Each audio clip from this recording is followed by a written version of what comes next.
E aí, galera? Beleza? Como é que vocês estão? Bom, eu estou bem e vamos lá. Nosso compromisso de pelo menos ter um vídeo por semana, né? Vamos lá. Hoje a gente vai reagir a 10 mortes reais que parecem fake. Antes de mais nada, se vocês puderem me ajudar, dê a sua curtida no vídeo, assista o vídeo todo, compartilha, entra no canal, eu acho que é Ecos PT, Eixos PT, tá aqui, ó, ok? Entra nesse canal aqui, muito bom, tá? Se inscreve como eu estou fazendo, adiciona o sininho, dá a sua curtida no coisa e faz seu comentário. É um vídeo que a gente vai reagir agora, então vamos dar uma força pro canal. Foi há 6 meses esse vídeo, deve ser um vídeo bem legal, tá bom? Meu nome é Christian Stucci, esse é o canal Christian Reage e eu conto com você, tá? Vamos lá? Vamos começar? Beleza? O canal tá crescendo aos poucos, mas eu tô vendo que a galera tá ajudando, então muito obrigado, viu? Curtida não custa nada. Assistir e comentar comigo também não custa nada. Então, obrigado, galera. Obrigado mesmo, tá bom? Vamos começar? Dessa vez não é um vídeo de terror, né? De susto, essas coisas. Dessa vez são mortes reais que parecem fake. Eu espero que eu tenha maturidade para não zoar de nada, né? Eu sou meio complicado. Vamos lá, né? Vamos lá. Vamos lá. Em 3, 2, 1. O robô assassinou seu colega humano a sangue frio. Essas não são fantasias criadas para chamar sua atenção, não. São apenas algumas das mortes mais inusitadas de que falaremos nesse Assistir vídeo. esse filme é legal, hein? Portanto, você já sabe, esse vídeo tem imagens sensíveis. Esse aí é do... Alice Wardle, de Opa. 68 anos, e a sua irmã mais nova, Mildred Bowman, deveriam se encontrar com a família no dia 31 de julho de 2005, em Benidorm, na Espanha. As aposentadas viúvas haviam chegado da cidade inglesa de Gateshead no dia anterior.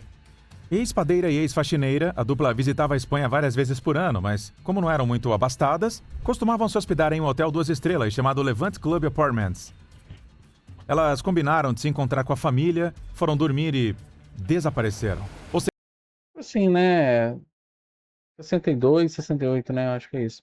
Estavam indo passear, né? Estavam indo aproveitar a vida, né? Deve ter trabalhado pra caramba a vida inteira. Eu também ia gostar de fazer umas viagens dessas. Alice e Mildred não apareceram no local combinado na manhã seguinte.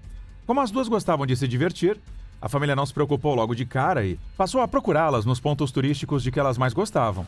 Mas não havia sinal delas em lugar nenhum. As Depois de mulheres alguns dias de desapareceram buscas do nada. infrutíferas, a família finalmente as declarou como desaparecidas. Só 4 dias depois, uma camareira do hotel onde estavam hospedadas disse à polícia que não conseguia entrar no quarto delas. A porta estava trancada por dentro o tempo todo. E Caramba. foi exatamente ali que a polícia encontrou as duas mulheres na cama, mais precisamente debaixo dela. A estrutura de madeira da cama dobrável caiu sobre Alice e Mildred, praticamente soterrando-as vivas. Mas o mais assustador é que as irmãs passaram 3 dias inteiros lutando desesperadamente por suas vidas. Elas não tinham força para levantar a estrutura e ninguém ouviu seus gritos abafados pela madeira maciça. No fim, Alice e Mildred morreram por asfixia. Caraca! Eu não imaginava que ia ser essa parada punk, não. Peraí que eu vou... Poxa, gente! Posso fazer um palavrão, né? As velhinhas morreram feio. Foram de base feio. Nossa, caramba, isso é punk, hein? Isso é punk? Nossa! Apenas 12 horas antes de serem encontradas. Descobriu-se que a cama não estava devidamente fixada e ninguém explicou às irmãs como montá-la corretamente. Elas não sabiam que era necessário descer os pés de apoio da cama. Isso fez com que todo o peso da estrutura e das pessoas deitadas sobre ela se concentrasse na moldura de madeira, que cedeu e se soltou da parede, causando a tragédia. Normalmente, as pessoas têm medo de ser atingidas por um bloco de gelo no inverno, ou por um tijolo caindo perto de uma obra. Mas às vezes acontecem eventos inesperados que ninguém poderia prever ou evitar. Mas não dava pra sair pela parte de trás? Caraca, porque ali, se for do jeito que tá mostrando ali, a parte de trás tinha uma passagem, né? Ou ficou muito perto da parede e elas não tiveram força para empurrar juntas, ou de se desesperaram, não conseguiram empurrar juntas, ou a queda daquilo ali também as machucou. Caramba, fiquei com dó das veinhas. Fiquei com dó, na moral. Pelo menos a gente sabe, né, que na hora de... Agora a gente sabe, eu não sabia. Que essas camas tinham que descer o pezinho. Pra mim, não tinha nada disso, né? Agora eu sei que tem que descer o pezinho, senão não pode ficar agarrado. Um deles ocorreu em 21 de outubro de 1988, na capital argentina, Buenos Aires. 88. Naquele dia, Marta Espina, de 75 anos, caminhava pela Avenida Rivadavia. Ela estava a poucos metros do cruzamento, mas nunca 75 anos. Olha, até agora foram duas senhorinhas, agora a terceira senhorinha. chegou até ele. Tudo porque um poodle chamado Kati caiu do 13º andar, Ou senhorzinho, não sei. atingiu Marta na cabeça e a matou na É, hora. a senhorinha. Um poodle? Ela estava a poucos metros do cruzamento, mas nunca chegou até ele. Tudo porque um poodle chamado Kati caiu do 13º andar, atingiu Marta na cabeça e a matou na hora. Caraca, mano, isso é muito assim. Como é que eu vou dizer? É ganhar na Mega Sena ao contrário? Qual é a possibilidade de um poodle cair do 10º andar na tua cabeça e você morrer? Tudo bem. Ah, mas esses animais caem direto dos apartamentos. Tudo bem. Mas se justamente você, uma puldada, é assim que a gente fala, uma puldozada na cabeça, muito trágico e muito sinistro. Mas a minha maturidade quase foi embora. Me dê desculpa, Deus. Vamos lá. Ninguém sabe ao certo como o cachorro caiu, mas é provável que os donos tenham negligenciado medidas básicas de segurança. Embora o poodle também tenha morrido, tecnicamente ele foi responsável por mais 2 mortes humanas. Hã? Quando os pedestres começaram a se aglomerar em volta do corpo de Marta Espina, Edith Solá, que estava do outro lado da avenida, ficou curiosa com a confusão e correu até o local do acidente, atravessando a rua movimentada sem prestar atenção no trânsito.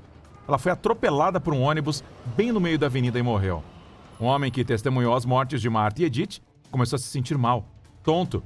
Ele conseguiu atravessar a avenida, pediu ajuda aos funcionários de uma concessionária de carros e desmaiou.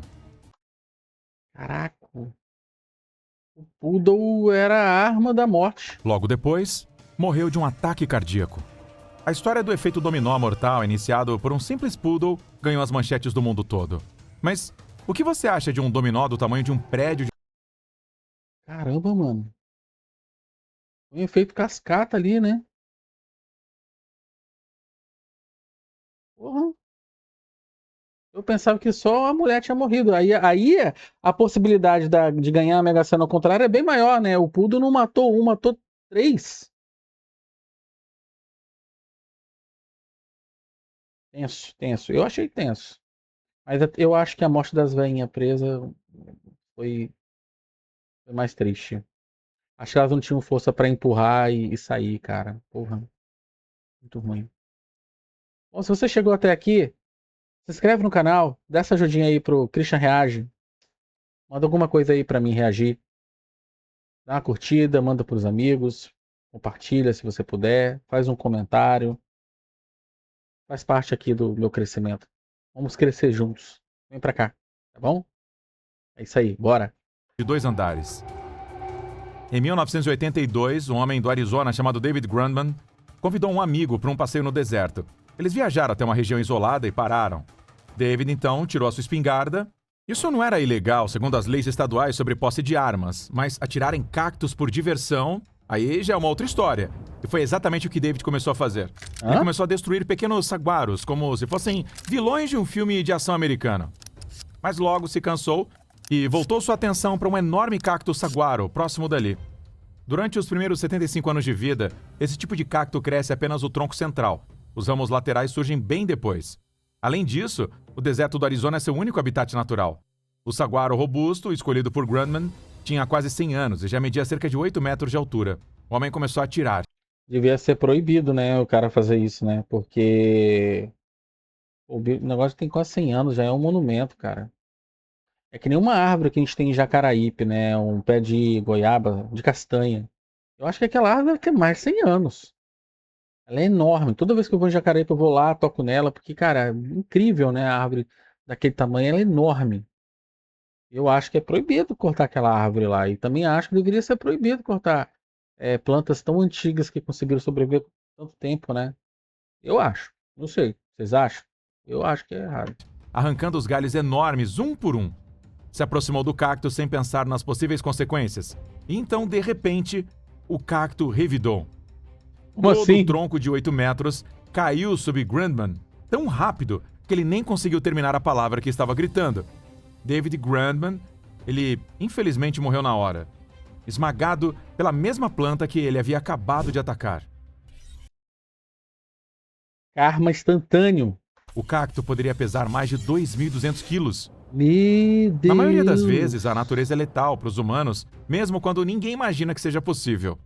A canadense Taylor Josephine Lucio chegou ao Parque Nacional de Cape Breton Highlands no fim de outubro de 2009. Ela queria descansar em meio à natureza entre um show e outro. Pouco antes dessa viagem, havia lançado seu álbum de estreia no estilo country sob o nome 19 artístico de anos. Taylor Mitchell e se tornado um sucesso. A jovem foi indicada ao prêmio Canadian Folk Music Awards como artista jovem do ano e saiu em sua primeira turnê pelo país Coitada, né? Aí, ó. Já tava praticamente a vida começando, né? E alguma coisa deu errado. com seu carro recém-comprado. A vida de Taylor parecia perfeita, assim como a vista que se abria da trilha Skyline Trail, onde em 27 de outubro ela encontrou um casal de turistas. O casal e Taylor seguiram caminhos diferentes e não se viram mais. Pouco depois, porém, os dois turistas avistaram dois coiotes incomumente ousados e mais tarde ouviram seus uivos. Algo naqueles sons incomodou os turistas. Então, ao chegarem ao ponto de descanso, contaram a um grupo de trilheiros sobre o estranho avistamento dos coiotes. Caraca, é perigoso, né? Cachorro do mato, lobo, coiote. Se você tá sozinho, eu até tô imaginando o que rolou, tá? Eu não assisti esse vídeo ainda não, mas até imaginei, coitada. Quando os trilheiros retornaram ao caminho, começaram a encontrar pertences pessoais de alguém espalhados pela trilha, entre eles chaves e uma pequena faca. Por fim, tudo isso levou o grupo a uma cena absolutamente horrível. Mitchell, gravemente mordida e arranhada, estava caída entre as árvores, e um coiote enfurecido permanecia de pé ao lado dela. Os turistas mal conseguiam espantar o animal da garota, que estava ferida, mas ainda viva. Durante todo o tempo, até Mitchell ser levado ao hospital, o coiote permaneceu por perto, rosnando para os socorristas. Isso aconteceu apesar de esses animais normalmente serem tímidos, evitarem humanos e não serem considerados perigosos para nós. Ah, Por isso, não. Ah, não. Aí, você ouve um negócio desse e acha que não é perigoso. Alguma coisa rolou, brother. Eu não arriscaria, não. Mitchell não tinha absolutamente nenhum motivo para se preocupar com a sua segurança naquele parque natural. Infelizmente, os dois animais que a atacaram eram diferentes. Os coiotes orientais são híbridos de lobo, o que os torna maiores e mais ousados. Os animais que atacaram Taylor Mitchell se comportaram muito mais como lobos. Os coiotes normalmente caçam lebres, pássaros, lagartos e até gafanhotos. No entanto, não havia presas pequenas suficientes na região. Então, os predadores começaram a caçar alces para sobreviver. Foi por isso que eles enxergaram a jovem solitária como um alvo fácil. Tudo isso Nossa, só veio ao público 13 anos depois que Taylor Mitchell morreu no hospital por perda de sangue causada por caramba. incontáveis mordidas dos animais. Esse caso continuou sendo Que o primeiro e desespero único essa mulher ataque deve ter fatal passado. conhecido de um coiote contra um adulto. Depois, cientistas e o governo precisaram rever o status que os coiotes tinham como animais seguros para humanos. Com que frequência algo considerado inofensivo, de repente, se revela mortal? Então, eu já acho que qualquer animal pode tomar uma decisão que o ser humano não está esperando. Eu acho isso porque eu já vi animal bem dócil, do nada atacar. Nossa, quem tem animal sabe como é que é. A gente romantiza muitas vezes. A gente tem que respeitar a natureza. Isso é um fato, entendeu? Mas, poxa, dá um relato aqui. Tinha um amigo meu que morava aqui na rua, né? Eles tinham um cachorro, tá? O cachorro era extremamente dócil, extremamente dócil. Tem muita gente que fala, não, a raça, tal, tal, tal, mas eles não ligavam para isso. E eu também, naquela época, eu achava que raça não tinha nada a ver. E o cachorro era um Rottweiler. E o cachorro era realmente dócil, eles não treinavam o cachorro para morder, eles não maltratavam, eles tratavam o cachorro que nem bebê. E o cachorro, eles tinham uma irmã que era pequenininha, eles têm uma irmã, né, que era a irmã mais nova, que hoje já deve ser adulta já. A gente era bem pequeno. E o cachorro e essa menina ficavam juntos, não tinha problema nenhum. Num belo dia em que eles estavam se arrumando para sair, do nada, sem nenhum tipo de provocação, sem nada diferente. Começou a correria, porque ele pegou e avançou nela. E ela era muito pequenininha, não sei quantos anos ela tinha, se ela tinha 5 ou 6, cara. E ele, um Rottweiler, né, grandão, cara, ele pegou, chacoalhou ela, ele quase matou a menina. Eles pegaram e conseguiram tirar. Eles não sacrificaram o animal, eles fizeram nada disso, tá, gente? Mas foi do nada, entendeu? O bicho que foi criado dócil, do nada decidiu que aquilo ali ele tinha que atacar. A mesma menina que ele vivia brincando. Do nada ele resolveu. Aí vai ter gente, não, que ele tava brincando, porque ele fez. Não, não, ele não tava brincando, ele sempre brincava. E as mordidas dele de brincadeira eram de um jeito. Ele atacou pra matar, ele atacou na direção do pescoço, da cabeça. Do nada, do nada. Então, acho que a natureza, a gente não tem como chegar e falar com toda certeza. Eu acho que a gente não tem como falar com toda certeza que a gente sabe o que o bicho está pensando. O que o bicho vai fazer. Entendeu? A pergunta que foi feita aqui, pô, é lógico. Até quando aquilo que a gente acha que não vai dar merda, vai dar merda? E quando dá merda, é uma merda trágica, assim, é complicado. Eu acho que o ser humano tem que ser um pouco menos besta. Ah, não vai fazer nada comigo não. Já vi tanta gente falando isso, metendo a mão no cachorro, cachorro vlapo. Um gato. Ah, não, esse gato aqui nunca arranhou ninguém. E toma, quase arranhou o olho. Animal doméstico, imagina um animal selvagem assim.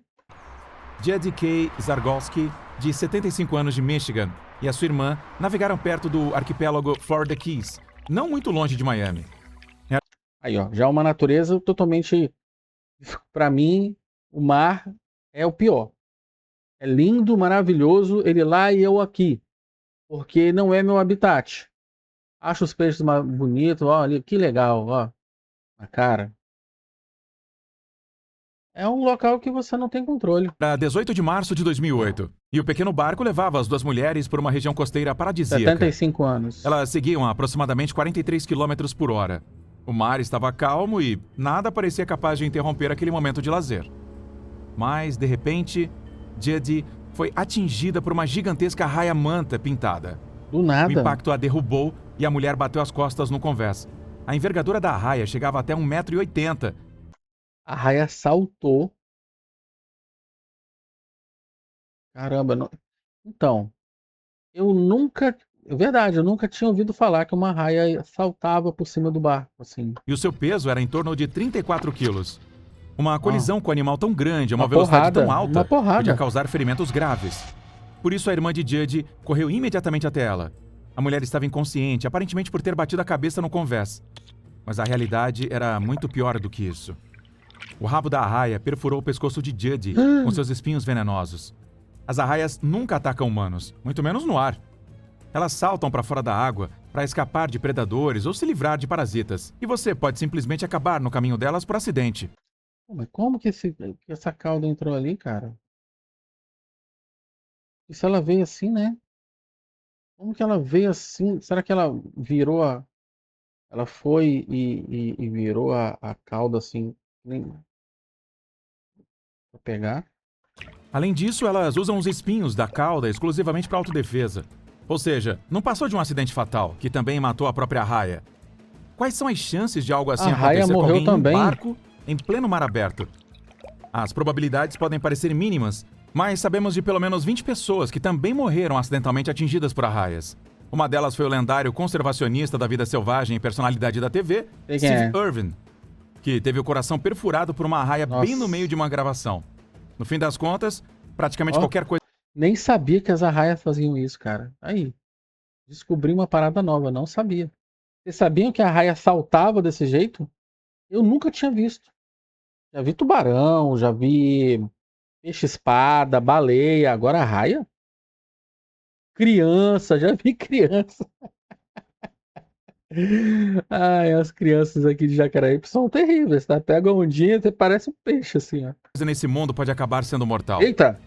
Em 10 de setembro de 1983, aconteceu um dos saques mais incomuns da história do tênis. Naquele dia, estava sendo disputada uma partida de um dos 4 torneios juvenis mais prestigiados do mundo, o US Open Juniors. Um sueco chamado Stefan Que era aquilo ali? Era uma ovelha assassina? Edberg entrou em quadra. Era seu primeiro ano no tênis profissional e, como se veria depois, essa foi uma das partidas que ele jamais conseguiria esquecer. Além dos dois tenistas, havia outra pessoa presente na quadra, um juiz de linha responsável por verificar se a bola permanece dentro dos limites. Na partida de Edberg, quem ocupava esse posto era Richard Wertheim. Ele estava sentado em uma cadeira bem à frente da rede, fazendo o seu trabalho com atenção, quando de repente Edberg mandou um saque errado direto na virilha do juiz. A força do impacto o derrubou junto com a cadeira. Quando o socorro chegou, A virilha acertou ele lá. Deve ter doído, hein? ele já estava inconsciente e não voltou a si. Edberg ficou profundamente Nossa senhora! Chegou doendo em mim. abalado por ter ferido o juiz, mas Wertheim foi levado imediatamente ao hospital e parecia que o acidente terminaria ali. O tenista sueco chegou em frente e venceu não só o US Open, mas também os outros 3 torneios do Grand Slam Juvenil, tornando-se o primeiro e até hoje o único jogador a conquistar esse feito. Quanto a Richard Wertheim, a sua luta terminou 5 dias depois no hospital, Hã? onde faleceu devido a uma hemorragia cerebral. Uau! Ele foi acertado lá. E teve hemorragia cerebral. Será que porque ele caiu e bateu a cabeça no chão? Não foi por causa da dor da parada, não. Porque se for, mano, eu não duvido, não. Quem já tomou um chute ali? O negócio você pensa vai morrer. Caramba, mano, que palha. Os médicos afirmaram que o saque de Edberg não foi a causa direta da morte, já que Wertheim sofria de doenças cardiovasculares crônicas e já havia tido um infarto e um derrame anteriormente. Ainda assim, depois desse acidente, os juízes da linha nunca mais se sentaram em cadeiras próximas à quadra. No entanto, às vezes as pessoas entram em situações perigosas sem imaginar o preço que podem pagar por isso.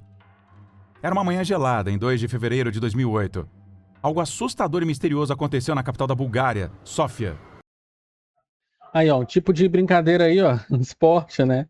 Eu não tenho vontade de fazer.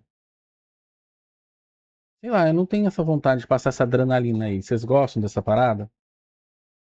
Já tiveram vontade de fazer? Vão fazer? Querem fazer? Ou são igual a mim? Não gostam disso? Porque eu só de ver o cara saltando eu fiquei com gastura.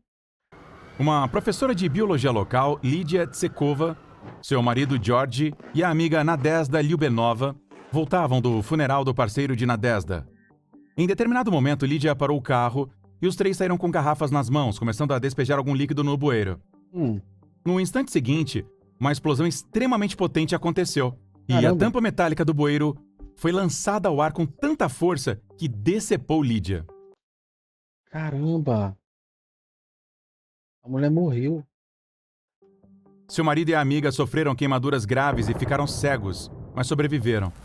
Mais tarde, as garrafas das quais os 3 haviam despejado os líquidos foram encontradas e descobriu-se que continham éter de etílico e metanol, substâncias altamente inflamáveis e perigosas que causaram a explosão. Os vapores Caramba. tóxicos provavelmente deixaram o trio tonto dentro do carro, então decidiram se livrar dos produtos. A questão é, de onde vinham esses produtos químicos e para que estavam sendo usados? Por que eles A tinham primeira isso? versão levantada pela polícia foi a de que Lídia Tsekova gostava demais de fazer experimentos químicos em seu tempo livre. Mas, se esse fosse o caso, ela saberia com certeza que tais líquidos não poderiam ser despejados em um esgoto. Também é difícil imaginar que alguém levaria isso para um velório. Caramba, Além estranho disso, mesmo, pouco tempo na moral. depois, a polícia encontrou 10 litros de ácido sulfúrico e 5 litros de ácido nítrico na casa de Nadezhda. Para que ela e o casal Tsekov precisavam de todos esses produtos químicos? Permanece um mistério até hoje. Cara, que azar, né, cara? Você tá jogando o negócio fora e você acaba morrendo. E o marido ali do lado, eu sei que ele se queimou e tudo mais, mas acho que o trauma maior é perder a esposa desse jeito, Mas cara. tudo indica que cometeram um erro fatal, que tirou a vida de uma delas e destruiu o destino das outras 2. Com frequência, as pessoas querem mudar algo para melhor. E quando fracassam, podem tomar decisões impensadas que acabam em tragédia. Um morador de Hampshire, na Inglaterra, chamado Mark Gleason, sofria com um problema sério de ronco, que surgiu após um acidente de trânsito. Vamos falar sobre ronco? Tá lá. Aí um caso polêmico, tá? Gente, eu sei que ronco é uma condição assim, a pessoa tá com um problema, né? E até eu, às vezes, ronco quando tô muito cansado. Aí eu tô uma gastura de ronco por causa de um amigo meu. A gente ia pro carnaval, né? Dormir na casa do meu amigo, do meu irmão. E esse outro amigo ia dormir do nosso lado. Ele roncava tão alto, mas tão alto, que dava pra ouvir do andar de baixo. Ele fazia questão de deitar do meu lado, brother. Meu Deus do céu. Rapaz. Começava assim, depois. O cara gritava. Meu Deus. Não é, Dudu. Eu não conseguia dormir, cara. Não dava, velho. Não dava, não dava, não dava. Eu falo com minha esposa, se eu começar a roncar, pega um copo d'água e joga na minha boca. Ela, não, amor, não vou fazer isso não. Quando eu ronco, eu acordo na hora. Na primeira roncada eu já acordo. Já viro pro outro lado para não roncar. Hoje eu sei que é uma condição assim, uma espécie de doença, né? Que a gente contrai, ou porque é um sinal do corpo. Eu não entendo muito disso, mas eu sei que não é culpa da pessoa. Naquela época eu tinha vontade de jogar sei lá, pegar uma cueca, uma meia, tampar a boca dele. Uma vez eu botei um travesseiro, mas não adiantava nada. Ficou até acústico. Terrível. O seu ronco o incomodava e impedia sua parceira de dormir. Aí, ó. Gleason procurou médicos em busca de uma solução, mas recebeu más notícias. O trauma causado pelo acidente tornara o ronco incurável. Gleason entrou em desespero. Ele só queria conseguir dormir e acordar ao lado da mulher que amava. Mas isso era impossível por causa do ronco insuportável. Então, o casal decidiu resolver o problema por conta própria, recorrendo a um experimento inesperado e imprudente. Numa noite de março de 1996, antes de dormir, a parceira de Gleason lhe deu 2 tampões e ele colocou nas narinas e fixou com cola para que não caíssem à noite. Nossa, Ele não, nada a esperava ver. que isso Não, não, impedisse de não. roncar. Embora essa situação pareça engraçada, ela terminou em tragédia. Gleason tomou seus comprimidos para dormir e foi descansar no andar térreo, enquanto a sua parceira subiu para dormir no quarto do andar de cima. Por Não, isso ela não cara. ouviu quando ele começou a sufocar durante o sono e morreu asfixiado antes mesmo de despertar. Tudo começou com um desejo genuíno de não incomodar as pessoas ao redor. Uma Desculpa, mas aí eu acho que Deus o tenha, mas é burrice, né? Você passar cola na sua pele, pra mim já é uma grande burrice. Que Deus o tenha. Que Deus me perdoe, mas o que vocês acham? Vocês passariam cola na pele de vocês? No nariz, pra tampar o nariz? Eu tenho uma gastura danada. Tanta... Nossa, bicho. Ah, não. Eu sei que ele tava desesperado. A esposa provavelmente louca pra poder resolver. Mas, cara, eu ia falar, dorme em outro cômodo. Não, se não tem jeito, dorme em outro cômodo. Caramba, eu nunca faria isso. empresa em Flat Rock, em Michigan, também queria facilitar o trabalho de seus funcionários. Em 25 de janeiro de 1979, um jovem trabalhador chamado Robert Williams começou mais um dia no Michigan Casting Center da Ford Motor Company. Ele executava suas tarefas habituais até que foi instruído a ir até a área de armazenamento contar peças manualmente, já que a máquina responsável por essa função havia começado a apresentar erros nas leituras do inventário. Mas além de Williams, havia um robô manipulador trabalhando nesse mesmo espaço. Ele realizava sua tarefa de buscar peças ao lado de Robert. Em determinado momento, porém, o braço robótico atacou o homem repentinamente, acertando sua cabeça. E depois, continuou trabalhando como se nada tivesse acontecido. Vai. Só meia hora depois, os colegas de William foram procurá-lo e encontraram seu corpo já sem vida. Ele morreu na hora por causa de um Caramba. traumatismo craniano. A família do trabalhador entrou com um processo judicial, já que Williams não tinha como evitar essa tragédia. Não havia nenhum alerta sonoro indicando a aproximação do robô, nenhum mecanismo que o desativasse automaticamente ao detectar um ser humano por perto. O que parece que foi um acidente bem. Esse é inusitado, né?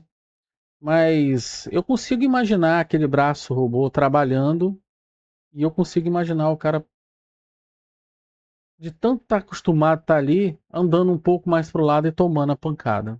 Infelizmente. Porque o braço robô tá ali parado, né? Naquela época não era esse negócio de IA, esses robôs da China, não.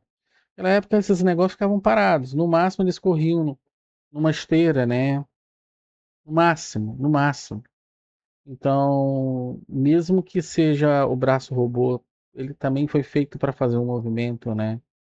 Eu já vi, eu já trabalhei em indústria, não é bem assim. Ele não faz qualquer movimento. É mais erro humano do que mecânico, né? Já que o negócio é automático, é o erro de você pegar e botar o pé para o lado, andar errado, e sem querer se esquecer e pisar, entrar na área do braço, né? Tinha que ter pelo menos uma proteçãozinha ali para falar, ó, aqui não pode entrar, né? Isso aí concordo. Nada. Foi a primeira morte oficialmente registrada de um ser humano causada por um robô, o que fez alguns jornalistas chamarem o caso de o início da ascensão das máquinas. O nome parece apropriado, já que entre 92 e 2017 foram registradas 41 mortes no ambiente de trabalho causadas por robôs nos Estados Unidos. Só no Nossa, ano de 2005 ocorreram 77 acidentes envolvendo máquinas no Reino Unido. Recentemente, começaram a circular rumores online de que é robôs Skynet, né? militares com inteligência artificial haviam matado 29 cientistas, Eu, seja no hein? Japão ou na Coreia do Sul. Mas no fim das contas, tudo não passava de fake news, criadas por pessoas com imaginação um pouco empolgada demais por velhos filmes de ficção científica. Se as máquinas realmente começarem a matar pessoas, com certeza vai ter um vídeo sobre isso aqui no nosso canal. A Então se Skynet aí, ó. inscreva para você não perder nada Terminator aí, importante. ó. Eu sabia que isso ia aparecer. Tá falando de robô? Galera, chegamos ao final do nosso vídeo, tá? Olha, tá aqui, ó. Presos no subsolo, resgates impossíveis, finais tristes, tá? Tá sendo recomendado aqui pelo canal Echos, né? Ou Ecos, pode ser Ecos PT, né? Faz o seguinte, gente. Vamos dar uma ajuda aqui, ó. Faz o que eu pedi lá no começo, tá? Dá uma curtida aqui no vídeo. Curtida não, é o like agora, né? Dá um like, dá um compartilhar, faz um comentário, tá? Áudio todo desincronizado. Ah, tá bom, crânio. É crânio? Tá sim, mas você assistiu? Se você assistiu, provavelmente você viu que o vídeo é bom. Tá bom? Ok? Ó, o vídeo tem 38 mil visualizações. Foi feito há 6 meses. Vamos dar uma força aqui pro canal. Vamos curtir, tá? Vamos compartilhar. E se você estiver interessado em mais coisas do canal dele, vamos ver aqui, ó. Ó, ele tem bastante coisa, tá vendo, ó? Eu não vou passar aqui, mas vocês podem ir lá e assistir, entendeu? No canal dele diretamente, tá bom? Eu não sei se tem a parada de membros aqui, tem? Ou não tem ainda? Ó, 32 vídeos. Faça mais vídeos, meu amigo, faça mais vídeos, tá bom? Dê uma ajuda pro canal que nos ajudou hoje, tá bom? Fiquem com Deus. Gostei de participar. Bom, pensei que eu ia rir, ainda bem que eu não ri. Pensei que ia aparecer umas paradas que minha maturidade não ia me permitir continuar aqui, né? Mas foi tudo certo, tá bom? Esse é o vídeo dessa semana. Amanhã nós teremos live no canal Jogando em Família de Dark Souls 2, tá bom? E se tudo der certo, sábado à noite faremos mais um vídeo pro canal Christian Reage, tá bom? Fiquem com Deus. Não esqueçam de seguir o Christian Reage. Se chegaram até aqui, provavelmente ou não gostaram ou gostaram. Se não gostaram, escreve lá para mim, perde só um pouquinho assim de tempo. Christian, eu não gostei muito da maneira que você está fazendo. Faz assim, Christian, reage a tal vídeo. Christian, talvez seria melhor você mudar algumas coisas. Eu vou responder com toda a gentileza do mundo e vou adorar responder. Se você gostou, dá a curtida, chama um amigo para assistir junto com você e nos apoia a crescer, tá bom? Fiquem com Deus e até a próxima. Tchau, tchau.